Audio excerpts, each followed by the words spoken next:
तो पिछले वीडियो में हमने देखा था कि कैसे एक सीधा तार यानी स्ट्रेट वायर जिसमें एक वैद्युत धारा प्रवाहित हो रही है उसके आसपास एक चुंबकीय क्षेत्र होता है और वो संकेंद्री वृत्तों यानी कॉन्सेंट्रिक सर्कल्स के रूप में हमें दिखाई देता है।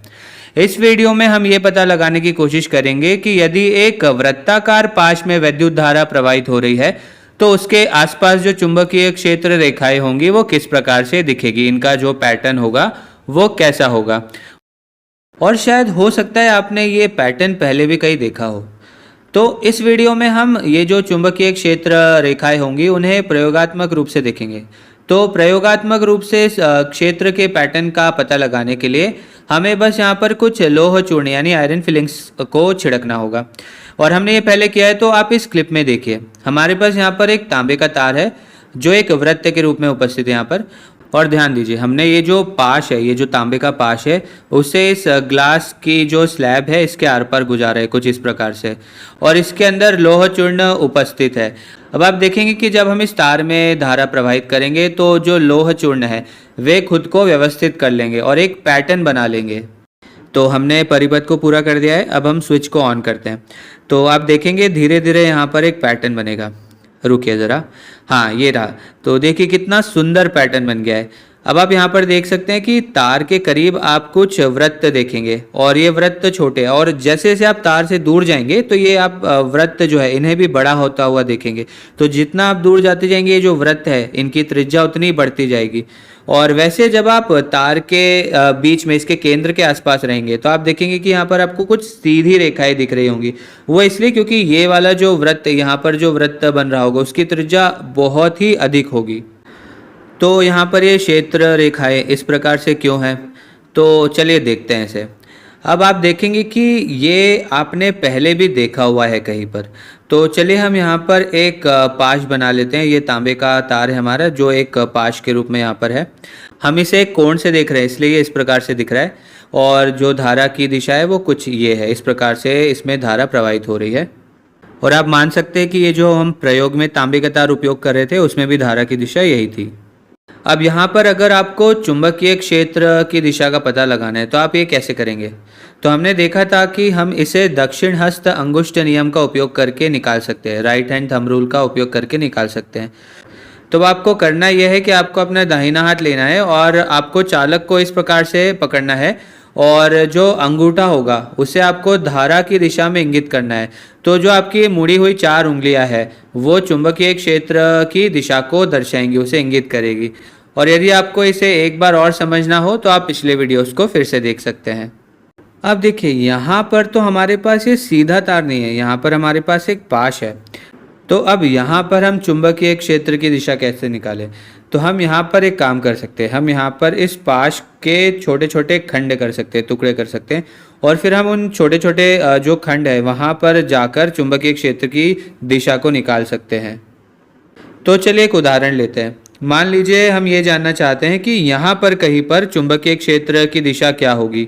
तो हमें इस टुकड़े को, इस हिस्से को अपने दाहिने हाथ से पकड़ना है और इस प्रकार कि हमारा जो अंगूठा हो वो धारा यानी करंट की दिशा में इंगित हो, और ये जो हमारी उंगलियां होगी ये चुंबकीय क्षेत्र की दिशा को दर्शाएंगी।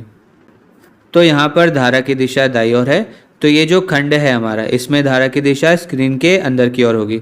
तो हमें अपने हाथ को कुछ इस प्रकार से रखना है कि जो हमारा अंगूठा हो वो स्क्रीन के अंदर की ओर इंगित करे, क्योंकि यही धारा की दिशा है। और फिर हमारी ये जो चारों उंगलियां है वो कुछ इस प्रकार से मुड़ जाएगी, तो यही हमारी चुंबकीय क्षेत्र की दिशा को दर्शाएंगी। आप यहाँ पर हमारा अंगूठा इसलिए नहीं देख पा रहे क्योंकि वो स्क्रीन के अंदर है, हमारी ये उंगलियों के पीछे। अब आप ध्यान दीजिए कि ये जो हमारी उंगलियां है वो किस प्रकार से मुड़ी हुई है, वे एक दक्षिणावर्त दिशा में मुड़ी हुई है, क्लॉकवाइज वो मुड़ी हुई है। तो यहाँ पर जो चुंबकीय क्षेत्र की दिशा है वो दक्षिणावर्त है। अब चलिए इस खंड की बात करते हैं। तो अब यहाँ पर क्या होने वाला है, तो आप ध्यान दीजिए यहाँ पर जो धारा की दिशा है वो स्क्रीन के बाहर की ओर है। तो हमें यहाँ पर इस प्रकार से अपने हाथ को रखना है कि हमारा जो अंगूठा हो वो स्क्रीन के बाहर की ओर इंगित हो, तो हमारी उंगलियां कुछ इस प्रकार से मुड़ जाएगी। तो अब शायद आपको यहाँ पर दिख रहा हो कि हमारी जो उंगलियां है वो वामावर्त दिशा में मुड़ी हुई है, एंटी क्लॉकवाइज मुड़ी हुई है। तो यहाँ पर चुंबकीय क्षेत्र की जो दिशा है वो वामावर्त है। और इसी प्रकार से आप सभी जगह पर ये दिशा निकाल सकते हैं, लेकिन ये थोड़ा लंबा काम हो जाता है। तो हमारे पास एक दूसरा आसान तरीका भी है जिसके ज़रिए आप चुंबकीय क्षेत्र की दिशा को निकाल सकते हैं। तो हम इसे ऐसे करना पसंद करते हैं। तो आप ध्यान दीजिए, यहाँ पर जो चुंबकीय क्षेत्र की दिशा है, तो ये तार के बाहर जो है इसकी दिशा नीचे की ओर है और तार के अंदर इसकी दिशा ऊपर की ओर है। और ठीक इस वाले खंड में भी देखिए, यहाँ पर भी चुंबकीय क्षेत्र की दिशा तार के बाहर नीचे की ओर है और तार के अंदर ऊपर की ओर है। और आप इसे पूरे तार में देख सकते हैं, ये ऐसे ही होने वाला है। तो इस प्रकार से भी आप इसके बारे में सोच सकते हैं। अब आपको और अच्छे से इसे समझाने के लिए हम दो और खंडों को ले लेते हैं। तो मान लीजिए ये दो खंड और देख लीजिए। अब आप यहाँ पर भी देखिए वही हो रहा है, तार के बाहर जो चुंबकीय क्षेत्र की दिशा है वो नीचे की ओर है और तार के अंदर चुंबकीय क्षेत्र की दिशा ऊपर की ओर है। तो इस प्रकार से हमें पता चल गया कि इस पाश के लिए जो चुंबकीय क्षेत्र है उसकी दिशा क्या होगी। तो तार के इस पाश के बाहर की जो भी जगह होगी वहाँ पर ये नीचे की ओर होगी और तार के अंदर जो भी जगह होगी वहाँ पर ये ऊपर की ओर होगी।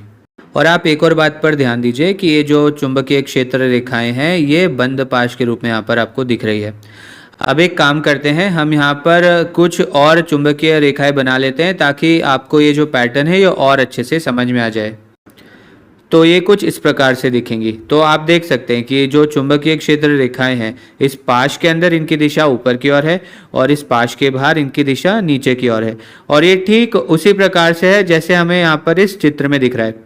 तो हमने जब प्रयोग किया था तो हमें तब ऐसा ही इसी प्रकार का जो क्षेत्र रेखाएं थी वे देखने को मिली थी। तो यहाँ पर भी हमें वही देखने को मिल रहा है। अब हम आपसे एक बात और कहना चाहते हैं। तो शायद आपको ये जो क्षेत्र रेखाओं का पैटर्न है ये शायद आपको देखा देखा लग रहा हो। तो चलिए देखते हैं कि ऐसा क्यों है। तो चलिए इसे थोड़ा दूर से देखते हैं। तो ये जो हमारा पाश है उसके लिए क्षेत्र रेखाएं कुछ इस प्रकार से दिख रही हैं। ये काफ़ी सुंदर है। अब ये क्षेत्र रेखाएं किसके जैसी है। तो अगर आपको ध्यान हो तो जो छड़ चुंबक होता है, जो बार मैग्नेट होता है, उसमें भी हमें कुछ इसी प्रकार की क्षेत्र रेखाएं देखने को मिलती है। तो देखिए हम आपको यहाँ पर छड़ चुंबक दिखाते हैं। तो अब देखिए दोनों की जो क्षेत्र रेखाएं हैं वे काफ़ी एक समान दिख रही है। इसमें भी ये छड़ चुंबक के एक हिस्से से बाहर निकलती है और दूसरे हिस्से से अंदर आ जाती है।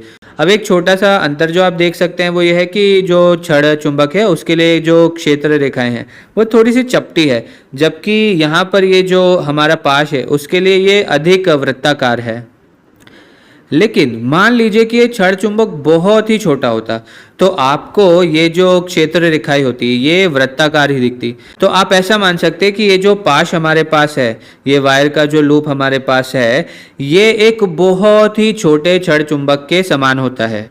और आप कह सकते हैं कि ये वाला जो पक्ष है ये छड़ चुंबक के उत्तरी ध्रुव और ये वाला जो पक्ष है ये छड़ चुंबक के दक्षिणी ध्रुव का प्रतिनिधित्व करता है।